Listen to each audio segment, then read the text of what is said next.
Assalamualaikum warahmatullahi wabarakatuh. Selamat berjumpa lagi dengan saya Teresa Agustian, dimana pada kesempatan ini saya akan membahas tentang suatu pemecahan masalah pembelajaran dengan kemampuan peserta didik yang beragam atau yang berbeda-beda, dimana harapannya setelah hal ini bisa dipecahkan, kegiatan proses belajar mengajar di kelas maupun di lab komputer bisa segera teratasi demi kelangsungan proses pembelajaran itu sendiri. Baik, kita lihat deskripsi permasalahan yang dihadapi dalam hal ini adalah di mana kemampuan peserta didik sewaktu belajar di laboratorium yang beragam, ya. Dan seperti yang kita ketahui bersama bahwa input yang kita dapatkan itu dari berbagai macam latar belakang siswa yang berbeda-beda tentunya, ya. Nah, ini akar permasalahannya seperti yang tadi disampaikan di awal. Yang pertama diantaranya ada potensi peserta didik yang berbeda, di mana masing-masing peserta didik tentunya mempunyai kemampuan yang unik dan kemampuan yang berbeda-beda antar peserta didik itu sendiri. Nah, ini menjadi bukan hambatan, ya, tapi tantangan yang harus kita hadapi, bagaimana supaya proses pembelajaran bisa berjalan dengan baik dengan potensi peserta didik yang berbeda-beda.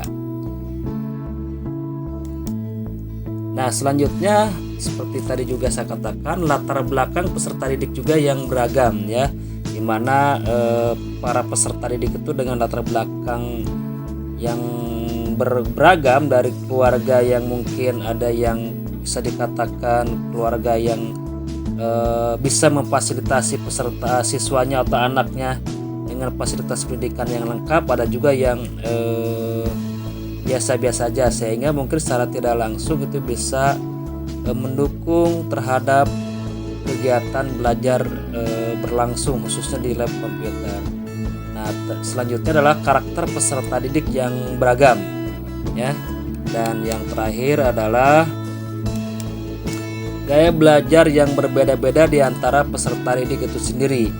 Nah, mungkin di antara peserta didik ada yang gaya belajarnya auditory, ada yang kinestetik, ada yang visualisasi, ya. Dan tentunya hal itu menjadi tantangan yang sangat lumayan karena berbagai macam gaya belajar siswa yang tentunya cara pendekatannya harus berbeda-beda. Nah, adapun alternatif solusinya yaitu kita coba mengadakan kegiatan belajar tersebut dibuat lebih bervariasi lagi. Artinya sewaktu di lab kita tidak hanya sebatas siswa suruh mengerjakan atau mengetik suatu data aja, ya, tapi juga mungkin siswa dituntut atau diminta memecahkan suatu studi kasus, ya, sehingga siswa menjadi lebih tertantang untuk belajar komputer khususnya, ya, belajar TIK. Dan tentunya juga kita sebagai tenaga pendidik harus bisa lebih memperdalam dan memahami karakter pribadi peserta didik itu sendiri, sehingga pendekatannya dalam melakukan pembelajaran tentu antara peserta didik yang satu dengan peserta didik yang lainnya akan berbeda-beda.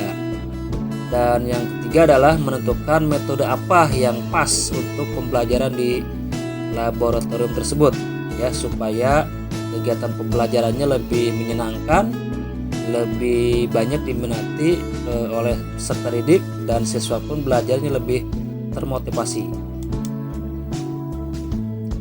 Nah, hasil pemecahan masalahnya, pembelajaran di laboratorium sudah teratasi dengan menerima perbedaan atau keberagaman peserta didik, dan bagaimana caranya membuat pembelajaran yang bervariasi supaya peserta didik bisa lebih senang dalam kegiatan belajar tersebut khususnya di laboratorium.